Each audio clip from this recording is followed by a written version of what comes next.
అసలు మీ లోపల అసలు హిందువులేనా మీరు? నాకు అర్థం కాలే. మీ లోపల హిందూ రక్తం ప్రవహిస్తుందా? ఇవాళ సర్క్యులర్ చూసినాను, ఇవాళ ఇజ్జత్ పోతే సర్క్యులర్ చూస్తే ఇవాళ ఇప్పుడే ఇచ్చింది, ఇప్పుడు సాయంత్రం ఇచ్చి సర్క్యులర్ ఇచ్చావు. ఏమి ఇచ్చింది తెలుసా సర్క్యులర్? రంజాన్ టైంలో అంటే సాయంత్రం 4 గంటల తర్వాత పోచట వాళ్ళు.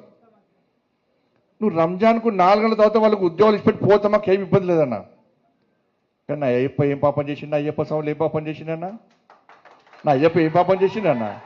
మధ్యాహ్నం దీక్ష తీసుకొని అయ్యప్ప మాల తీసుకొని మధ్యాహ్నం ఆఫీస్కి పోతే టిఫిన్ బాక్స్లో పోయి తినరాదు, అప్పుడప్పుడు వంట వేసుకొని మడితో తినాల్సి వస్తుంది. అవునా కదా? ఇలా ఈ ఉద్యోగస్తులు, ఉపాధ్యాయులు, ప్రైవేట్ ఉద్యోగులు కూడా అయ్యప్ప దీక్ష తీసుకొని ఉద్యోగానికి పోతే మధ్యాహ్నం పోదామంటే ఎవరు ఎప్పుడు తనిఖీ చేస్తారో, ఎప్పుడు సస్పెండ్ చేస్తారో ఒక భయానక వాతావరణంలో ఉద్యోగస్తులు, అయ్యప్ప దీక్ష చేసుకున్న ఉద్యోగస్తులు భయపడే పరిస్థితి వాళ్ళ తెలంగాణ రాష్ట్రంలో ఉంది. మధ్యాహ్నం భిక్ష లేకుండా పస్తులుండి అయ్యప్ప దీక్ష చేసుకునే పరిస్థితి వల్ల గంట సేపు బయటకు పోవాలంటే సస్పెండ్. మరి ఏ పాపం చేసిన అయ్యప్ప?